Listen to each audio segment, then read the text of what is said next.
نظر کے تلذذ کے لیے، نگاہوں کی تسکین کے لیے قدرت نے رنگا رنگ نظارے رکھے ہوئے ہیں،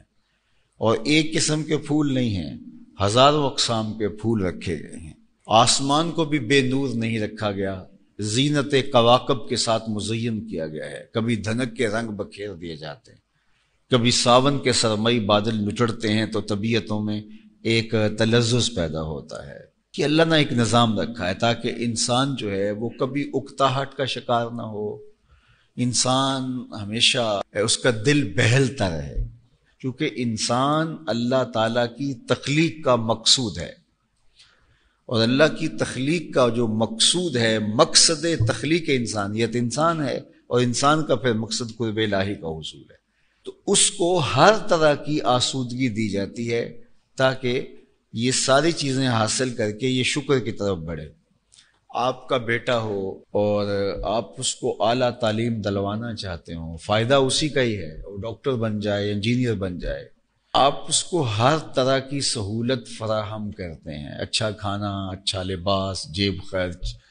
اور اس کے سارے شوق پورے کرتے ہیں، اور اس کے کہتے ہیں کہ بیٹا میرا مطالبہ یہ ہے کہ تو دھیان سے پڑھ، باقی تو تیرے لیے یہ بھی دستیاب ہے، یہ بھی دستیاب ہے۔ تو ایک باپ اپنے بیٹے کو خوش رکھنے کے لیے، اس کو آسودہ رکھنے کے لیے، اس کی طبیعت کے اندر سرشاری رہے،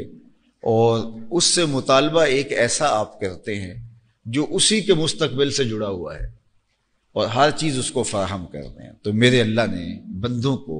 ہر طرح کی گوناگون نعمتیں اور طرح طرح کے خوشی اور سرشاری کے اسباب، مسرت اور شادمانی کے ذرائع عطا فرمائے، اور مطالبہ کیا کہ تو ان امور کو بجا لانا، اور اگر وہ بجا لاتا ہے تو اس سے اسی کا مستقبل وابستہ ہے، اسی کی آخرت وابستہ ہے، فائدہ بھی اسی کو ہے۔ تو جس طرح ایک باپ کا پیار ہے، ماں کا پیار ہے کہ وہ خود بھوک پیاس کاٹ کر کے بھی اولاد کو ہر آسودگی دیتے ہیں، اور کہتے ہیں کہ بس ہمارا مطالبہ یہ ہے کہ تم یہ پڑھ جاؤ، تم محنت کرو، اچھے نمبر لے لو، اور تم آگے بڑھو۔ تو میرا مالک کہہ رہا ہے کہ میں نے اتنا کچھ تمہارے لیے پیدا کر دیا، یہ کتنے طاقتور جانور ہیں، کتنا کچھ ہے، لیکن ایک ہی چیز سے ساری زندگی گزارتے ہیں، لیکن تمہیں تنوع اس لیے دیا ہے کہ تم گوناگو نعمتوں کو استعمال کرو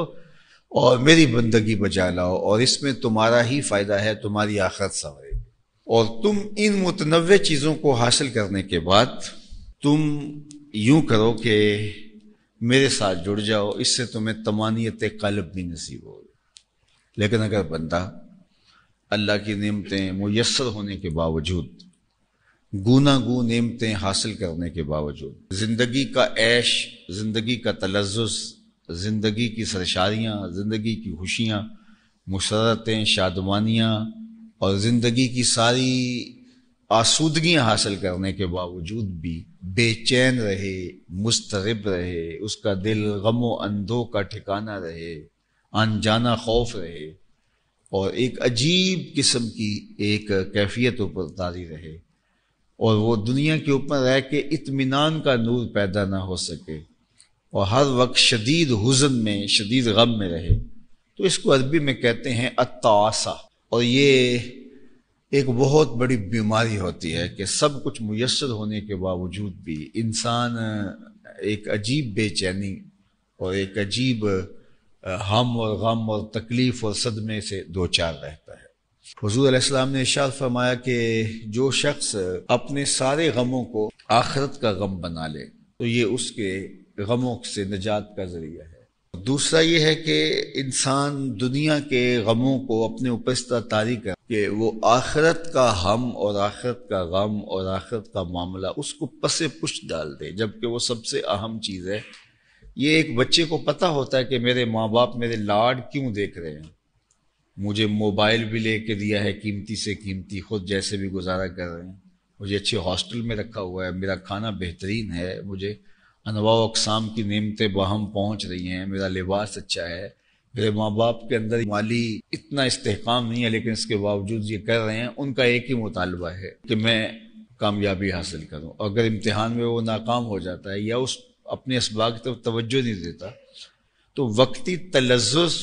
اس کو ایک سرشاری تو دیتا ہے لیکن پھر اس غم میں ڈوب جاتا ہے کہ میں وہ حق ادا نہیں کر رہا۔ تو اللہ تعالیٰ اپنے بندوں کو اتنا کچھ عطا کرنے کے بعد اس کا ایک ہی مطالبہ ہے کہ یہ سب کچھ تمہارے لیے هو الذی خلق لکم ما فی الارض جميعا، جو کچھ زمین میں یہ سب کچھ میں نے تمہارے لیے بنایا ہے، لیکن تمہیں میں نے اپنے لیے بنایا،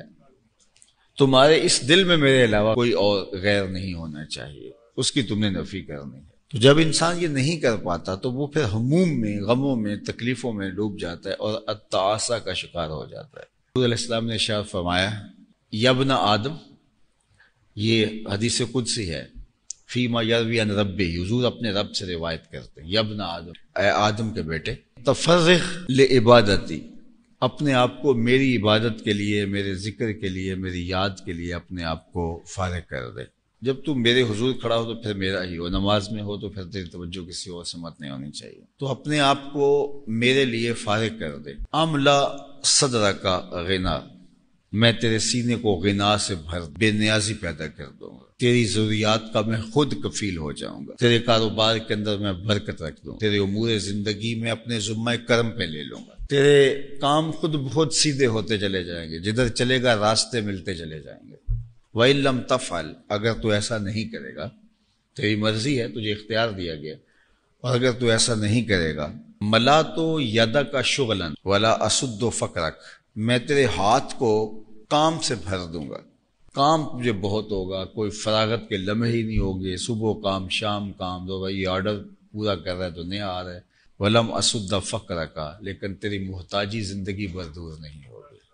اربوں روپے کمانے کے باوجود بھی نفس کی خواہش ہی ختم نہیں ہوگی۔ تو اس لیے ایک مطمئن زندگی حاصل کرنا جو اللہ نے ہمیں عطا کیا ہے، عطا کر رکھا ہے، اگر ہم دیکھیں تو موازنہ کریں، بلکہ فرمایا انظروا الی من هو اسفل منکم، اپنے نیچے دیکھنے کا مزاج پیدا کرو، تمہاری زندگی میں سکون آنا شروع ہو جائے گا۔ جب اوپر دیکھو گے تو لڑکھڑا جاؤ گے، پاؤں تمہارے ڈول، سنگ مرمر پہ چلنے والا پھسل جاتا ہے، اپنی مٹی پہ چلنے کا سلیقہ جاننے والا ہی تیزی کے ساتھ آگے بڑھتا ہے۔ تو فرمایا کہ دنیا میں اپنے آگے نہیں دیکھنا، اپنے پیچھے دیکھنا ہے۔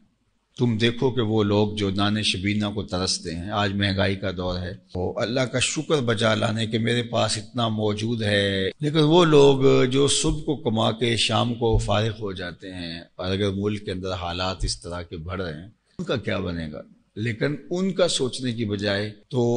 فکر اپنی ہی کھائی جا رہی ہو تو پھر تکلیف اذیت میں اضافہ ہوگا۔ تو نیچے دیکھنے کا مزاج آپ کو آسودہ کرتا ہے۔